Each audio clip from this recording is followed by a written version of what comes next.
que c'est plus rentable sur le long terme d'investir en bourse ou d'investir en crypto? C'est dur de te répondre, mais tu vois, en ce moment, la performance annualisée du Bitcoin, c'est plus de 100%. C'est imbattable, en fait. Tu vois, là, en ce moment, on doit être à 140% de rendement annualisé. Quelqu'un qui annonce 140% de rendement annualisé, on va dire que c'est un scam, tu vois, c'est une arnaque. Mais c'est ce qui se passe. C'est fou. Enfin, les gens oublient qu'on était à 25 000 il y a très peu de temps, en réalité. Hein. C'est allé très, très vite. C'est pas normal de faire des gaps aussi gros. Donc, est-ce que je pense que la crypto va surperformer la bourse sur le long terme? Oui.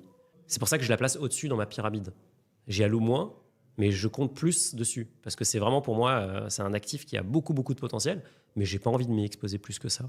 En tout cas, pas plus que nécessaire. Est-ce que je pense que les rendements vont se normaliser et converger? Complètement.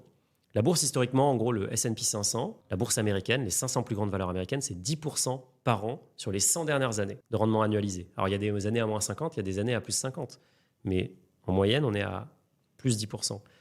Je pense que la crypto, on terminera, enfin le Bitcoin spécifiquement, la crypto au sens large, c'est très dur à dire, on terminera à quelque chose comme peut-être 20% de rendement annualisé sur le très long terme.